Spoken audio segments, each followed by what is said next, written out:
What's up, you guys? Sean Ross Sapp, managing editor, FightfulWrestling.com. No Denise today. She is on assignment, but we have replaced her for this week with appropriate levels of Taylor Swift fandom. Jeremy Lambert is on the show. Jeremy, how you doing? Hello, I'm good. How are you? I'm doing awesome. I mean, you all know who Jeremy is if you've spent any time on the site. I mean, he's pretty much our lead wrestling writer at this point. He's done an incredible series of interviews, an even more incredible series of interviews that are going to drop very soon after I get done manipulating them. I can't wait. He's completely in the dark. He still doesn't know what I'm talking about. No. But do yourselves a favor. Follow Jeremy at Jeremy Lambert 88. You're going to be seeing a lot more of him in the months, years to come in Fightful, because he doesn't realize we've got him locked down into a Randy Orton contract. So he's going to have to start saying like rude stuff to like other websites soon. So, I mean, it's just the way that we work around here. Some people asking, where's Denise? She's on assignment right now. She had a scheduling conflict, but Jeremy's here. Jeremy, how you feeling? I feel good. I'm going to have to start tagging other people from other websites in my post and going after them, I guess. Yeah, get Glenn Rubenstein. Get him. That's who I want. Reminder, guys, send a super chat, any amount. Your question or statement will get read on the air. But hey, if you want more than one read, subscribe to FightfulSelect.com. That's our premium service.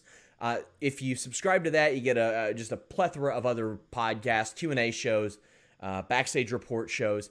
But you get to ask as many questions in our Q&A pods as you want. Check it out, FightfulSelect.com, the most direct way to support us. You'll also get a bunch of early access to articles, news, all kinds of neat stuff. But some stuff happened before WWE Raw tonight that we're going to talk about. Now, there's always some people that are like, oh, hey, it took you 10 minutes to get into the Raw review. Other stuff happens, guys. And we're going to talk about some of that other stuff right now. CM Punk mentioned on Twitter, Jeremy, that he was catching up with a lot of wrestling. It's got a response out of Seth Rollins, but who cares about that, as is tradition. He got a response out of Tony Khan because he tagged Tony Khan. Tony then made I don't know if it was a playful jab about the Saudi Arabia travel situation. Then Randy Orton replied to him saying, probably shouldn't cast stones, and posted a tweet about his father's accusations of corruption, which admittedly were unfounded. But Tony Khan replied and said as much, said those are baseless and unfounded. By the way, since this article was written, you've said the N-word on a video game stream. Yikes! Your thoughts as you see all this unfold, Jeremy? I am 100% here for all of this. I love when Omega and Seth Rollins take shots at each other in interviews. It gives me easy headlines to write, so I appreciate that. And the fact that Tony Khan is going to get on this, sure. I'm for it. I hope Triple H responds tomorrow. What's Shane McMahon doing? Is he still on jury duty? He can come in there.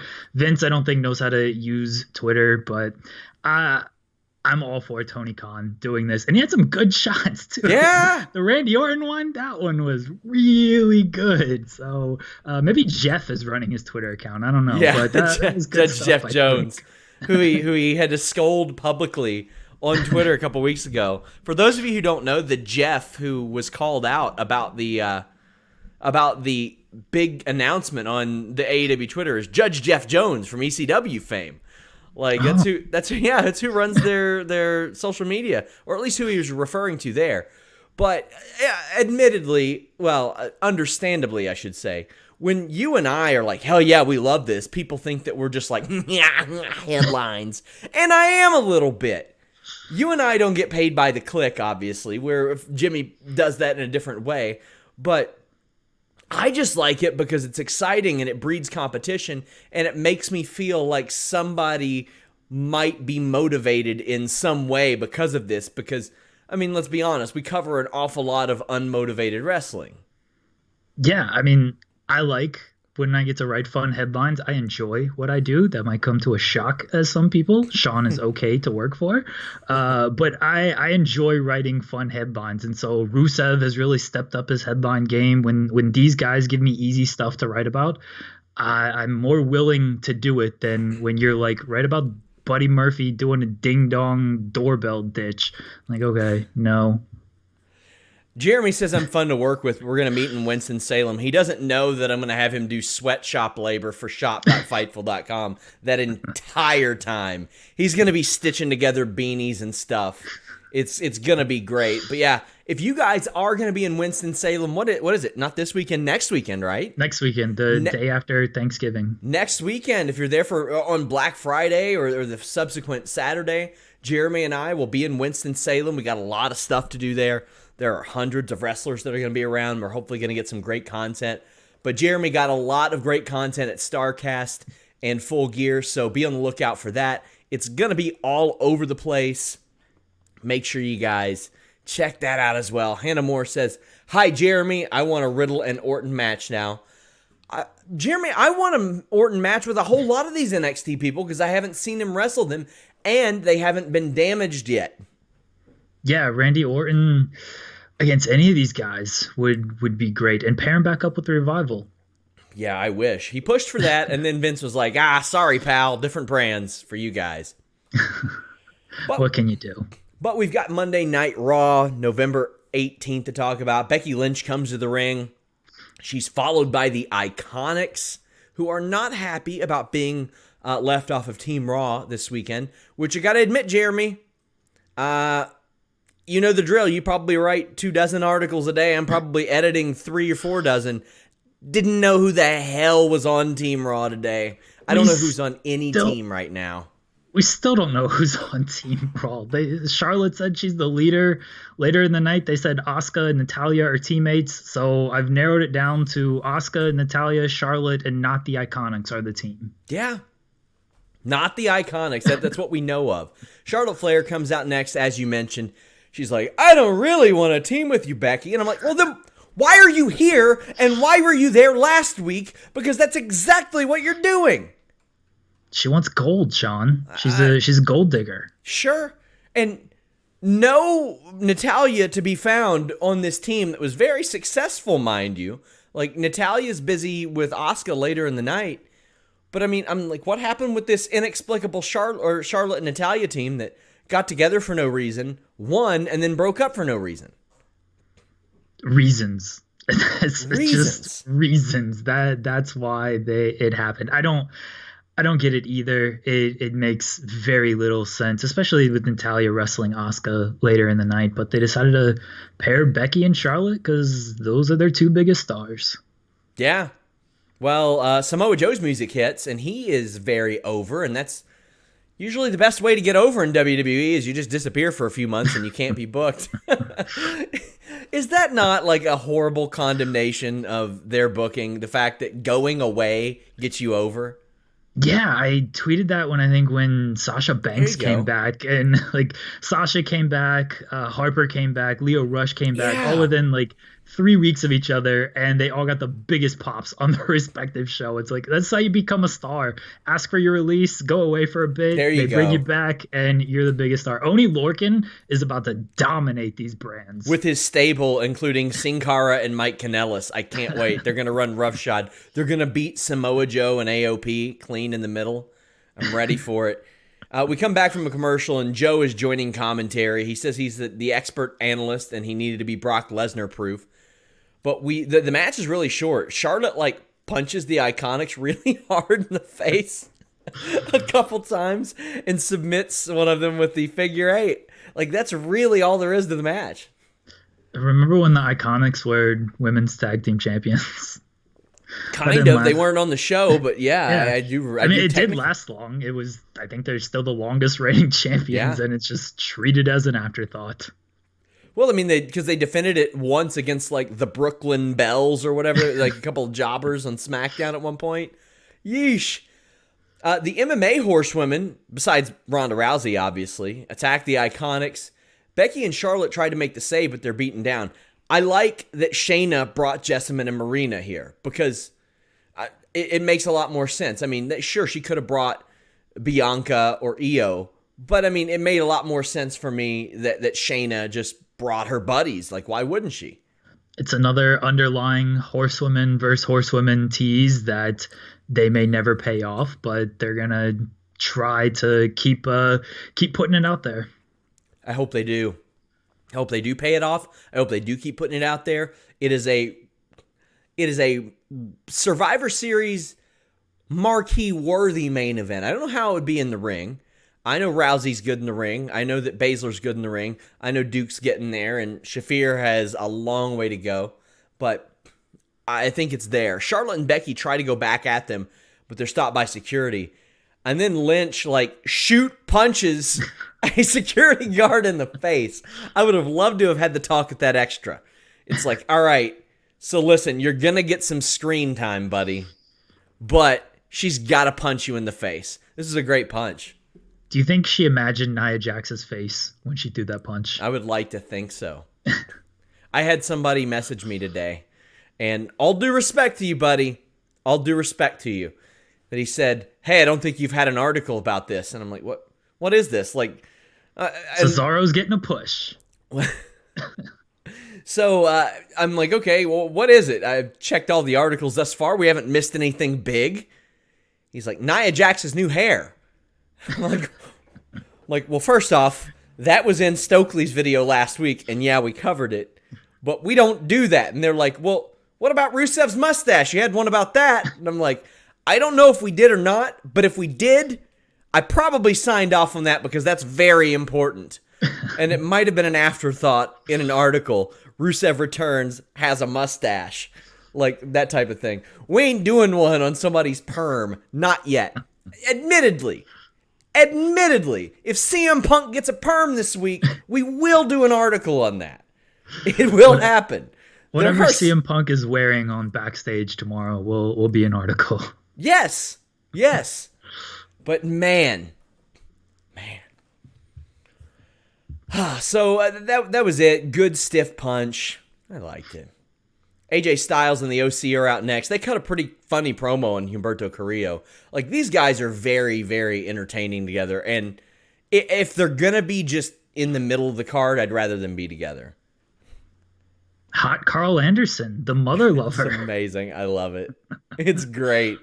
Dude's got 732 kids. He's a ball of joy, dude. The guy's the happiest dude ever. And I'm here for it. Rob Wilkinson's a super chat. He says, Raw was solid. I thought I was a jerk giving Jeremy crap for his avalanche all the time. Some rumors there might be releases coming. Any truth to that? Let's ask Avs insider Jeremy Lambert. On the Avs, I don't think so. They need to get healthy. They can't release anybody. Everybody's on the injured list. They need to keep signing players. They can sign Sin Cara soon. Yeah. That's what's going to happen. There is not a peep for Humberto Carrillo when he comes out.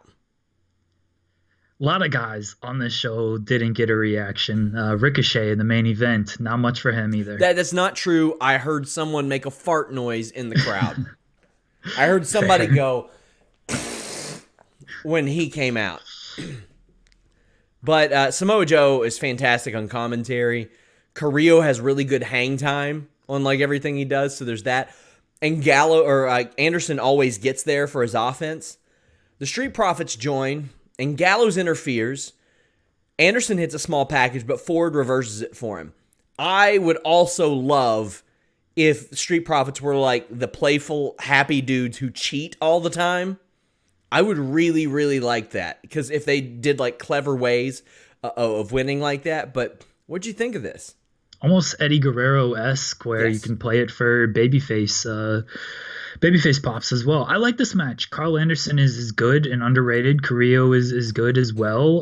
They got some time. Nothing there were better matches on the show, but overall still a really good fun match between a pairing you wouldn't expect. I'll tell you what I didn't need. Styles versus Humberto Carrillo 3 on Raw next week. But I'll tell you what I didn't need more. Humberto Carrillo there with Charlie Caruso. He said nothing. He walked up and he's like, yeah. And she's like, all right, piss off, mate.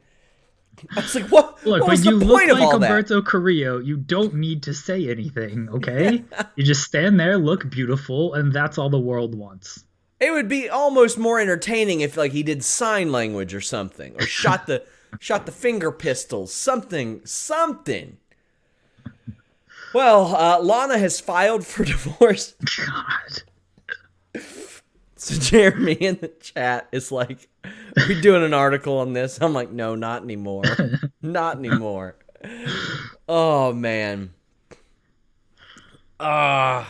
She filed for divorce, and Rusev has been given a restraining order. Now, I complimented Lana's ability to cut a promo. I did not compliment her promo last week, just her ability to cut one, and the way that she did it. This was terribly shitty. She said he's got to be 90 miles away from me.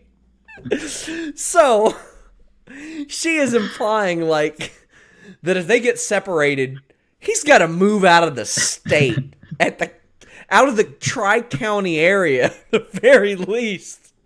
Rusev's got to get traded to SmackDown. They Yes. definitely can't be on the same show. He's going to have to at least move somewhere where he gets different local news channels than her.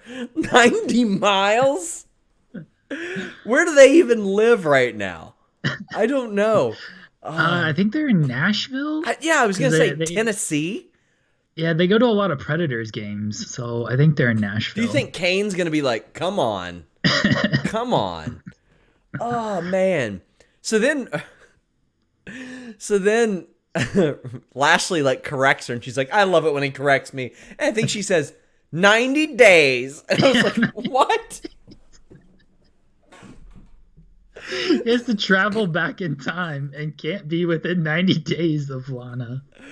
That would almost make this storyline better, because the thing where I'm at with this is it's so terrible that the way that I reference it is when I'm doing a retro review on this in 10 years, this will at least be funny to go back and look at. But like they're going to leave the state of Massachusetts, so it's null and void. I like Corey Graves calling it out on Twitter. He's so over this storyline, and like he buries it on After the Bell, and he's calling it out here. I think that's great. Eloquent, our friend, says, can't wait for Punk to shoot on this Rusev story. I'm excited for that, Jeremy. I'm very excited for what CM Punk has to say, and I definitely hope they bring up this Rusev story. I think Renee Young is the only person in the world who is trying to defend it at this point.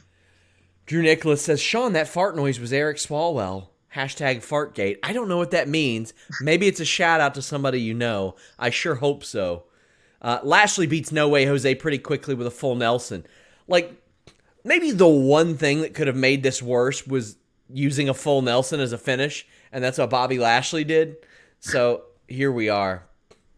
Up next, we're fighting for Seth Rollins' Survivor Series spot, or his captainship, or whatever the hell it may be.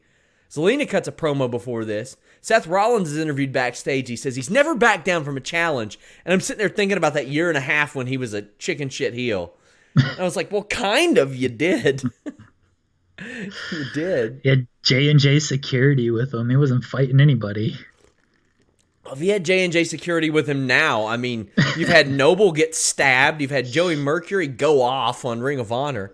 Man, that'd be Brock and his axe would be no match for these guys. Yeah. When I watched this, I was like, man, I just hope this isn't to lose to Rollins on a go-home spot or go-home show for a spot that Rollins already has. Because Andrade is undefeated since being drafted to Raw. That kind of continued. He didn't get pinned here, but this match ruled. And this was the first of a pretty good stretch of matches that was just really incredible. These, I think, are the types of matches Seth Rollins needs to have so people can be like, oh yeah, that's that guy. I thought this match did a lot for both guys. Not beating Andrade was the right call. Seth, Yeah, when he gets this time and works guys like Andrade and doesn't have to just beat up the Fiend, who is no selling all of his offense by the end of it, Seth is really good in the ring. And it's a shame people have seemingly forgot about that because they just want to bury his persona. The finish was it worked. The problem was they almost watered it down by the end of the show because they just kept doing this same finish. If this was the only match that had this finish, I would have been okay with it. But the fact that it happened like 2 or 3 more times during this show, it just cheapened everything. Yeah, there was a lot of good wrestling and a lot of terrible finishes. I didn't think this was a terrible finish, like you said. If it hadn't happened so much on the rest of the show, I'd be okay with it because you don't want Andrade to lose. But this is maybe Seth Rollins' best Raw one-on-one match in maybe years. Like, he hasn't worked like this in a long time with the blockbuster and a good suicide dive. Was it as good as the Carrillo match a few weeks ago? That match was really good. I thought so. I thought so because I didn't think Carrillo was going to win in a million years. I'm not invested in Carrillo. Carrillo is all dimples and hang time to me. That's it. I don't buy into him yet. But fair enough. That match was really good though. Yeah, it was very good. We get the buckle bomb reversals, double knees, then the actual buckle bomb, the enziguri. Andrade does the three amigos. I love the way they avoided the Del Rio stomp, which is one of the dumbest ass spots in wrestling. He struggled and avoided it, hit a Falcon Arrow. And as good as this match was, Jeremy, my favorite thing about it is Samoa Joe coming unglued with laughter when it's the Lucha House Party that shows up. Joe could not buy these dudes coming out here. It's like, really, of all people, these are the 3 guys you're going to send. I don't care what he says about this. That's exactly what I'm going to think happened. I think that he's going to see them with their in-your-house knockoff shirts, and he just laughed about it. That's how I see this, and that's how I'm forever going to remember this. Rollins and... Go ahead. I don't know any other way you could take it, honestly. Like, why else was he laughing like that? It was amazing. Samoa Joe at times, like, I don't want to get ahead of myself, but when Ricochet came out as Randy Orton's partner and Samoa Joe goes, huh, like that. Oh, outstanding. So Rollins and Andrade show each other respect after the match. I like that. They're like, hey, let's run this one back. I hope they run it back with some stakes, like a U.S. title match on the line or something, because if Carrillo can get one by beating Carl Anderson after losing a bunch of matches, this match should get one at the very least. Yeah, I mean, this match had stakes. It was for Seth Rollins' team captaincy. I thought this was going to play their whole respect thing, and maybe it will come into play much later on, but I thought it was going to play later in the night during the Kevin Owens segment, which we'll talk about later, but I thought they were going to tie a lot of things together that they really didn't. Buddy Murphy defeated Akira Tazawa. Now, Buddy Murphy went backstage and knocked on Aleister Black's door, did not wait around very long, and hit the bricks. And I joked that Aleister Black got ding-dong ditched, and he answered that door exactly like somebody who did. The only thing missing, as you pointed out on Skype, was him stepping on a flaming bag of dog shit that some teenager threw on his porch. I thought that kind of made him look dumb. I thought the whole thing was kind of dumb. I don't know. Like, he knocked on the door. How long does it take to get to the door if you're Aleister Black? He's living in a broom closet, apparently. Yeah. The match between Buddy Murphy and Akira Tozawa ruled, though, so I was happy to see that. Adonis Hernandez says, WWE on Fox and Satin are tweeting about you, boss. I don't know.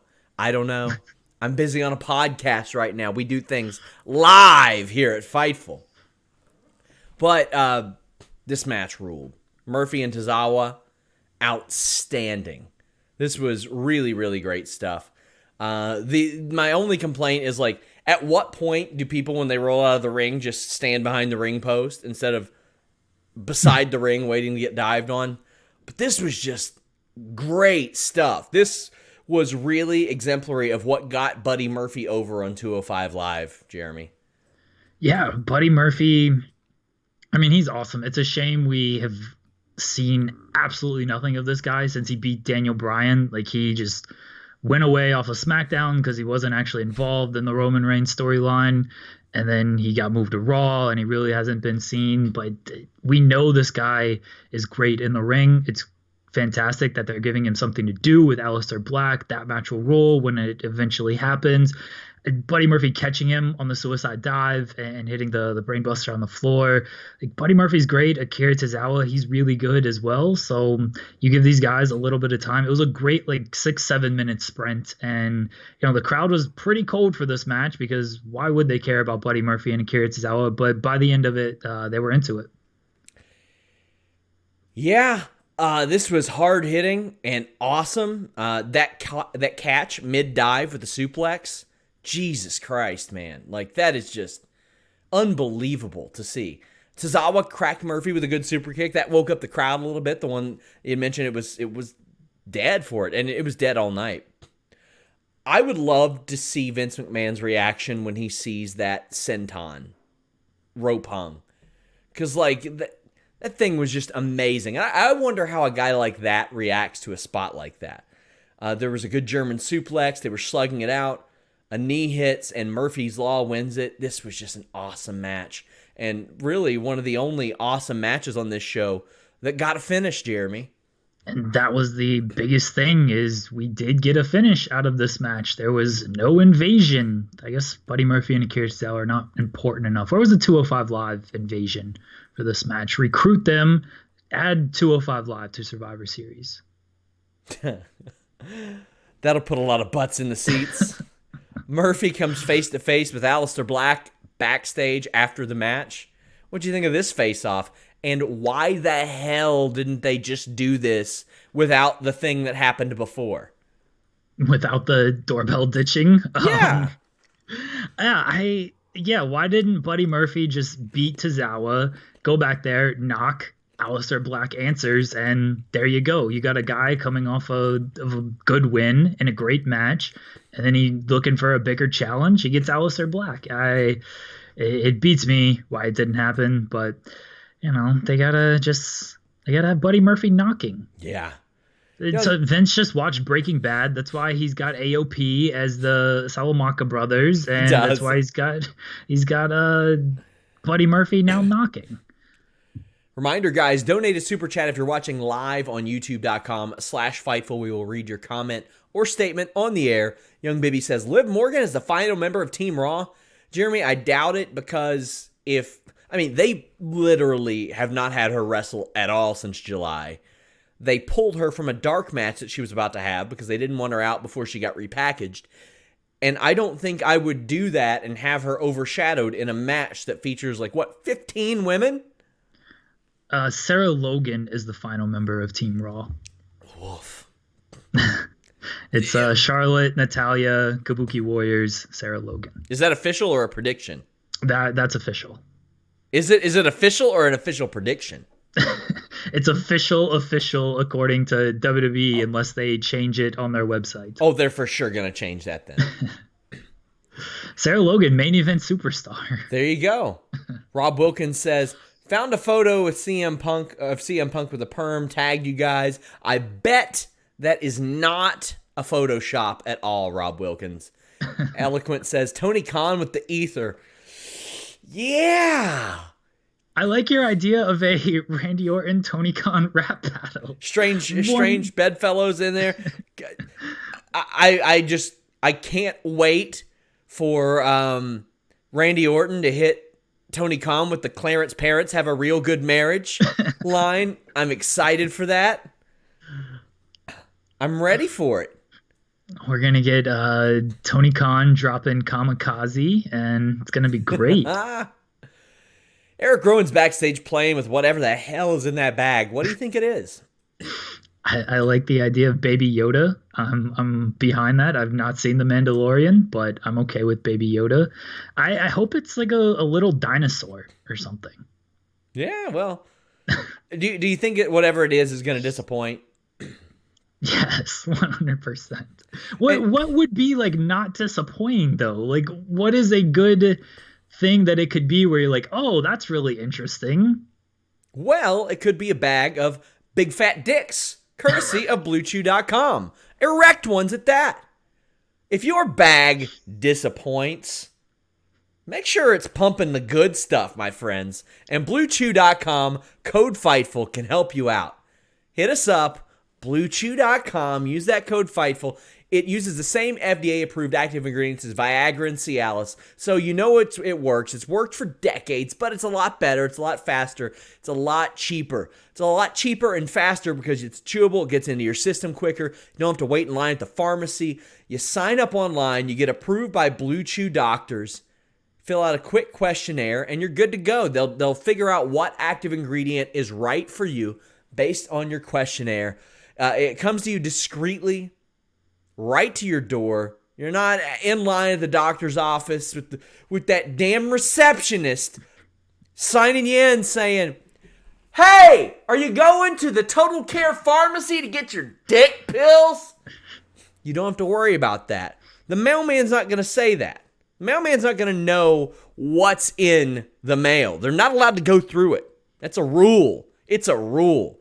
BlueChew.com, code FIGHTFUL. It prepares and ships direct right here in the U.S. of A. Like I said, use that code FIGHTFUL.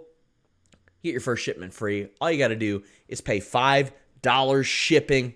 Hit them up at Blue Chew on Twitter. Let them know you heard about them from us. Let them know that you heard about the concept of erect penises first from Sean Ross Sapp at Fightful.com. I want you to tell them that. Go there now on Twitter, okay? Just do it. BlueChew.com, code FIGHTFUL.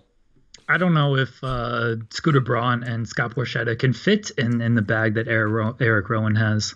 But they are big fat dicks, indeed. Yeah. Indeed. Despicable. Rowan takes out the Bollywood boys and stares R-Truth down. Fair to say, why didn't R-Truth just pin him once Rowan got into the ring? Yeah. I guess it's fair to say Eric Rowan doesn't give a damn about that 24/7 title. And I don't think anybody does anymore either. Because now nobody is giving chase. Everybody just kind of gave up on it. Or hear me out. Everybody that used to chase for it has asked for their release. Brand supremacy is more important than the 24/7 title, okay? You got to put that aside in the name of brand supremacy. So, Discount Darby Allin gets crushed by Eric Rowan. The same thing. I was like, wait, they got Darby. They're going to send him to the boiler room after this. That's what's in the back. Oh, my God. Jesus Christ. Up next, Kevin Owens and Drew McIntyre. Lawler used that, "He stabbed more people in the back than sciatica" line 2 weeks in a row. I'm ready for him to stop that. I'm glad that Joe says it does not make any sense for these guys to be fighting before Survivor Series, because it didn't. No, I like that Joe called that out as well, because teammates should try to get a game plan together. But this builds brotherhood. You know, sometimes you got to fight your brothers. It makes you stronger. Yes, I don't have brothers, but that's what I've heard. Here's the thing. I liked the match, of course, but I would like it a lot more if they gave us a reason for these guys to fight instead of brand supremacy. Yeah, but not them. They've got more of a reason to not fight because of brand supremacy than actually fighting for brand supremacy. They want to prove they're the superior wrestler on the superior brand. So if Team Raw wins, then the winner of Kevin Owens and Drew McIntyre can say, Team Raw's the best brand and I'm the best wrestler on the brand because I beat you in this singles match. See, that's why I wish that WWE would say, hey, whatever brand wins, we're going to throw like all their winner or all their survivors in like a triple threat match, four corners match, one-on-one match, or whoever survives gets a title shot or a top contender match, or something like that. Add some damn stakes to it. Woof. The work here is pretty tame until McIntyre gets posted. He avoids a stunner, and the match just wasn't there for me until the cannonball. Drew does a good spot on the apron and gets the crowd cooking. Great power bombs from both guys. Then we go into their finishes. A Claymore and a stunner, but neither gets kicked out of. They both end up in the ropes. I loved that touch of this, Jeremy. It protects the finish a little bit. I was very worried that we were going to get a kick out on either one of them, and glad that they worked around that with the foot on the rope stuff. I'm with you. The match was kind of just there for the first portion, and then it picked up by the end, and then we got another non-finish. What did you think when Triple H came out? I thought they got to go to commercial to tease us and make us wait. But, I mean, what did you think the Triple H was out there to do? I figured he was out there to try to convince one of them. I mean, both are former NXT champions, so I figured he was going to try to convince one of them to jump ship. Kevin Owens was the one who made more sense because he was really a handpicked guy by Triple H, not only in NXT, but in WWE as well, by essentially handing him the Universal title after Finn Balor dropped it. Now, did Triple H mention that at all? I don't think so. He may have alluded to it, but I don't think he directly said it. Of all the things he mentioned, not that. The Forgotten Sons, who, unfortunately, we cannot forget. Dijak and Priest are all with him. I do love that Triple H explained the history, and he was like, you were taken, probably against your will, by some people who didn't really know how to handle you, and they've been trying to fire you ever since. It made a whole lot of sense for Kevin Owens to just be like, you know what? You're kind of right. These guys suck. This is where I thought, Owens should join Team NXT, be the leader. You go back to NXT permanently. He would be, I feel like, much happier down there. And hang out in Florida with your wife. Yeah. And then Andrade replaces Owens on Team Raw. So you kind of tie that together of Seth and Andrade. Like, it adds extra importance to that match of, hey, Andrade took the captain to the limit. Now he's added to the team. So Triple H says that Kevin Owens' teammates aren't here because they don't give a damn about Owens. Raw's locker room empties out, none of whom are Kevin Owens' teammates. And Drew McIntyre bailed. Like, where did he go? He just left. So that's how little his teammates care about him. The man that was already in the ring went to great inconvenience to abandon him. The Undisputed Era attacks, and it looked like Adam Cole and Triple H were having words. I like that little bit of a wrinkle thrown in there, that maybe these guys are rogue a little bit. My issue is we don't have one person explaining, why do they get along with everybody else on their team? Why do they match when they dress? Why does any of this matter? There was a question that Mike Straw's wife had sent in saying, why does brand supremacy matter to these guys? It shouldn't. I had somebody say they travel the world with these guys. They live a bond with these. They have a bond, and what more do you need? I'm like, they're fucking each other's wives on this show. Somebody just crippled a dude's son on this show. AOP just took a career-altering opportunity away from Hawkins and Ryder on this show. They do not care about each other. The NXT guys are trying to kill Tommaso Ciampa on Wednesdays. The NXT women are going to face off in War Games. They're running out of lockers there, Jeremy. They want these people gone.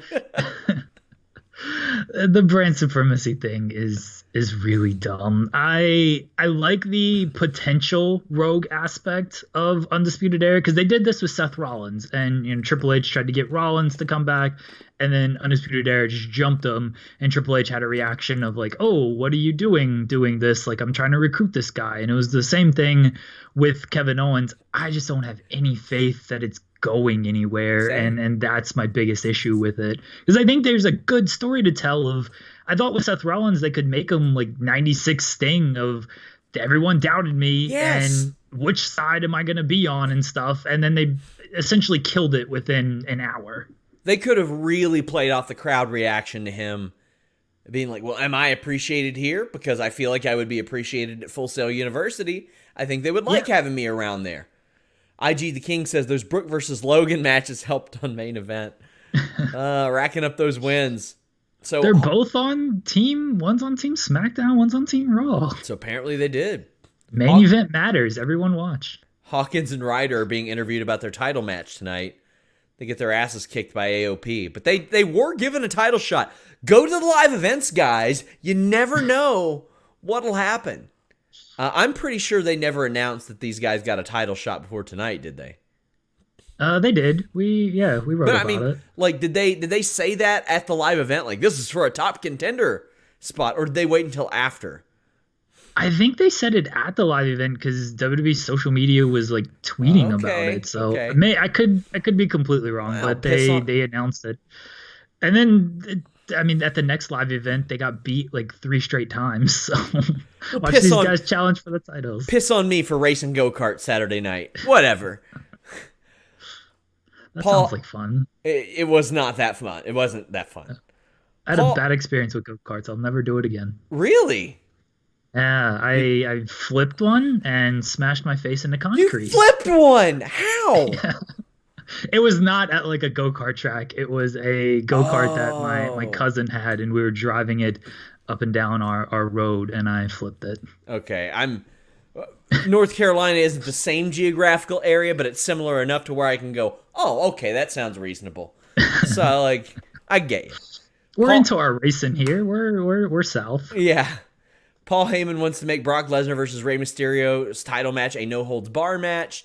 Rey Mysterio accepts the terms and explains that the stipulation is to his advantage. I would think so, too. Yeah. And I'm stoked for that match. I'm stoked for it. I'm glad they're doing that instead of the 4-way or 3-way title versus title or champion versus champion match. I like the Brock and Rey feud. It's been really good so far, and Brock tossing around Rey is probably going to be awesome. Yeah, I love it. Rey Mysterio is on top of his game. Brock Lesnar is just he's really good now. Do I think he needed the title? No. He could have won it even later, but I see what they're doing here. Eloquent says they should schedule War Games and Survivor Series separately. I thought so too. I thought it would have made all the sense in the world to do War Games in January or as an NXT USA special, have Rhea Ripley, Shayna Baszler team up, and then when they don't win at Survivor Series, have them play the blame game and develop teams of their own for War Games. That makes way too much sense instead of poor Rhea Ripley having to go out there and making sense of WWE not making sense on her social media. That's how everything's explained. Social media. It's a lot better than, hey, Saturday night, watch these people kill each other, and Sunday night, watch them unite in the name of brand supremacy. Drew Nicholas says, when there's no authority figure, shows like these don't make any sense. When the McMahons are authority figures, they oversaturate the shows. No balance. Well, you could say that, but then Kevin Owens being on like any team wouldn't make any sense because all these authority figures have tried to fire him the last 3 years. So why would he fight for them? I don't. You can have balance. It's called William Regal. He just makes matches and gets out of the way. Disco Inferno is the commissioner of a fantasy football league I'm in. Let me tell you, there is no balance. There's oversaturation. He shows up like one time a year to make a comment. It is still saturated.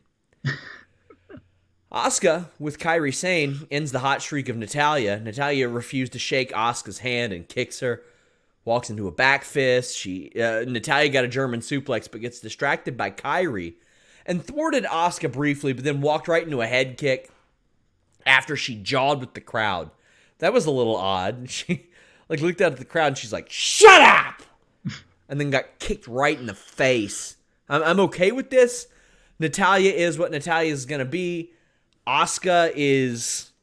her and Kairi are being booked very, very well right now. one of the best things they've done recently. I guess they won the titles at Hell in a Cell, so since October, over the last month or so. It's definitely one of the best things they've done. It's more teammates fighting each other though. They're gonna be on the same team on Sunday. Like why are they fighting? Yeah, we're given no reason for that. Doesn't make a damn bit of sense. We didn't even know they were on the team until the announcers were just like, hey, they're going to be teammates on Sunday. It's like, when was this announced? They could have just said it after the match even. They could have said it like afterwards, oh, they impressed officials, blah, blah, blah, blah, blah. USA Network wants them representing. All right. I would love for that to be the explanation for some of this. This is who Fox wanted. This is who USA wanted. You could use that in promos in the future. For people who get snubbed. They could say, oh, the network didn't want me on there. The network didn't want me on there. And then you bring back Don Callis. Yeah, I think that sounds like a great idea for locker room morale. Have him feud with Killer Cross. Backstage, Randy Orton says that he plays well with others when it benefits him. And tonight, he has someone to face the Viking Raiders. I wanted Randy Orton to just shoot on Tony Khan. That's all I cared about during this, and it didn't happen. When he turned around in the ring and he saw that person like that was with the AEW shirt. Outstanding. So Ricochet comes out. It's a shame. It's a shame he already signed his deal. He could have used that GIF as more leverage. So I mean, that was another thing Tony Khan said was, I guess now that you're done using me for leverage and tagging me and stuff, I was like, ooh, woof. But Orton saves Ricochet from getting powerbombed and all hell breaks loose outside the ring. I love Orton doing a sing bomb on the apron to Eric, I guess it is. And then, Ivar goes like tit for tat with Ricochet doing gymnastics in the ring, which I thought was great because the Viking Raiders are over. Those whatever they did with them worked, and those guys are over right now. They gave them squash matches and made them feel somewhat important because they just weren't going 50-50 or getting beat by guys. It worked with Braun too. Yeah, I mean, worked really well with Braun. Didn't really work with Nia Jax. I think they pulled the trigger on a lot of stuff with her too fast, but. The Viking Raiders are really, really over. Backstage, we see Smackdown invading and attacking. And then they come out. But they come out to the AC/DC song. So you got all these people that are running out. Are you ready for a good time? Are you ready? And I'm like, I couldn't stop laughing. Now, okay, you are from the South. AC/DC's pretty popular in these parts, right? Subjective. Yes, I mean, don't listen to AC/DC. When I was a kid, unfortunately, they were. But I mean, they are such a formulaic band. They are such a lazy band. Every song is the same. This one's a little bit more pop than the other ones, but like, write a song about anything. That I bet you their lead singer has been in a hotel bath before. Saw the tiny bar of soap, and he's like, well, I got a little soap. It's a little fucking soap. Over and over again. Bam, that's track 15. AC/DC, there you go, guys. Not listened to enough AC/DC to know if that's true or not, but they did Highway to Hell. I don't know how you can hate on the band that did Highway to Hell. That's an all right one. Back in Black was good. Yeah. TNT was all right. But hit that hotel bathroom. You got a little fucking soap. Every time. Guaranteed. Check it. Track 15, Stiff Upper Lip. It's about soap in a hotel room. Little fucking soap. Every time. So, NXT is in the house as well. We got another cheap ending. I didn't like that. 3 big ones, 1 per hour. Well, they had to be ready for a good time, and for that, you had to bring out the Smackdown roster. I didn't like it either. It it was fine in the first match, and then they did it 2 more times, and it's like, all right, you got diminishing returns here, and so all 3 of your big matches had no finish in the name of brand supremacy. Korosami 1997, thank you for the very ambiguous super chat. I appreciate that. NXT surrounds the 4 Raw wrestlers in the ring, and they fight back, but Rollins... I love Rollins playing the third base coach up on the stage, like we bringing everybody out. And you know that they're like, thank God we don't have to come out to AC/DC or Skillet. They came out to burn it down. That may as well be an AC/DC. Yeah. Jesus Christ. Like, I mean, it beats Skillet. Did I ever tell you about my experience with Skillet? No.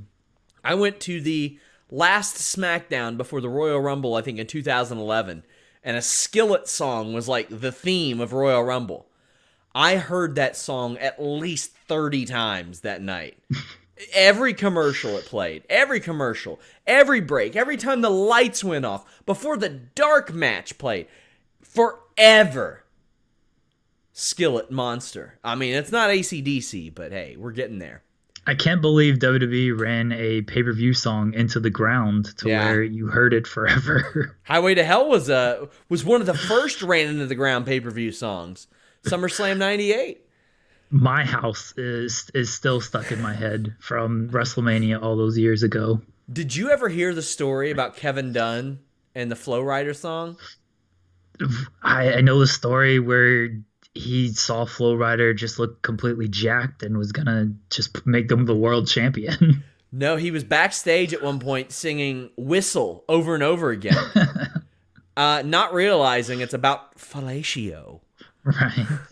And just Kevin Dunn, and I mean, hey, you all can look up shoot interviews on the guy if you want to get a good idea of his demeanor. I'm back there singing all that. Oh, man, so this is Raw. Triple H says he's leaving the doors open this week. Of course, why? Duh. They're going to show up. We know they're going to show up. They've been showing up. They are who we thought they were. The doors were locked last time, and they got in. Now it's an open invitation. Man. He's like, I'm turning off my Nest Cam, my Ring doorbell, unplugged. They're going to show up, Team Raw and Team SmackDown. They're going to have tanks, which are actually Jeeps, and they're going to knock on the corridor garage opening, whatever it's called. There will be a screen door. We only use that to keep the animals out. It isn't locked.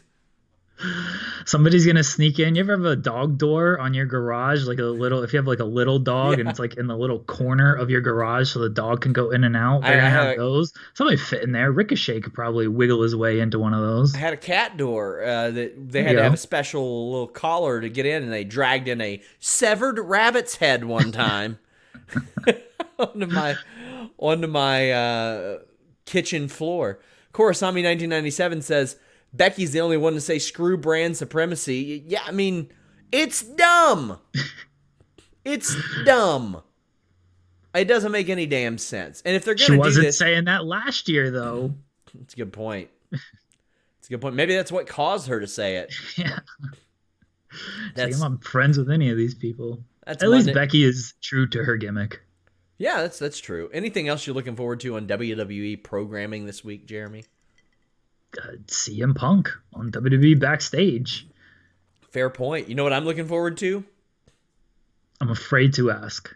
Your interviews with Joey Janela, Sammy Guevara, Santana, Ortiz, Brandon Cutler, Phoenix, Trent, Chuck, Eric Bischoff, Scorpio Sky, Kazarian. You know. When is this mystery of whatever the hell you were doing to... Oh, it's going to be... It's going to be so bad. It's going to be so terrible because here's the thing. I'm not good at video editing. I'm not Cultaholic or Wrestle Talk or What Culture even. I'm none of those. I'm terrible at video editing. And I'm even more terrible at making my ideas really come to life. So, I can't wait until you all see how terrible this idea is. I'm really excited, but I want to put as many eyes on your project as I possibly can. I mean, my project was, I don't want to spoil anything. Brilliant. Yeah, I had an idea, I carried it out, and I was very happy that I was able to carry it out. And I was telling my wife about it, and she's like, "Oh, that's really cool." And then you kept sending me messages, and I'm like, "So I think Sean is doing something really weird with this." And she's like, "Well, why is he doing that?" I was like, "He's kind of like me, where he has a dumb idea and he thinks it's really great, but the execution can be flawed, but he just goes with it." Yeah. And then it just turns out to be hilarious and awesome. So that's why we work well together. Yes. Yeah. Because I encourage my writers, I don't want to say my writers, my coworkers, to write about penises and stuff. We are the world leader in penis wrestling coverage. Very true. I wrote a long form in every sense of the word about dick druids at one point. It's just what happens. What happens? The Phil Jackson of wrestling website management. I've had some people that are like, man, why do you all do satire? And I'm like, man, this is pro wrestling. If you can't deal with a little bit of satire, you're in the wrong place, because we're not going to be miserable doing our jobs here. Like, I want the people that work for Fightful, I want this to be like all they do, period. So I want them, like, I feel like that's the best way to breed, like, creativity and stuff, is be like, hey, do what you want, but also cover the important stuff. And that's what we do. That's what we do. And I dare I say that our potential is somewhat like Olive Garden breadsticks. Unlimited, Jeremy. Is unlimited. The whole package of Fightful is good. Tell the people about the AEW Power Rankings, the true rankings of AEW. Yeah, the true official Power Rankings. AEW has their fake ones where it's the same 5 people and you can be ranked in the top 5 with a losing record. Like, what kind of joke Power Rankings is that? You want the true Power Rankings, 5 p.m. Eastern, every Thursday, following AEW Dynamite, only on Fightful. Things are ranked 1 to 100, maybe even higher than that. If something is bad, if it deserves to be ranked lower, then it'll be ranked lower. We don't sugarcoat and give people a 5 with a losing record. Get out of here with that. That's why I appreciate you, Jeremy. Also, apparently I was very loud about Skillet because my wife sent me a text message. And we've got divorce number 2 on the way on this show, because she has informed me that she's seen Skillet live, and this is unacceptable. This is something that I should have been informed about a long time ago, and maybe I was. But what I'm doing now, Jeremy, is I'm washing my hands of this podcast, and I'm doing it with a little fucking soap. Until next time, guys, we're out.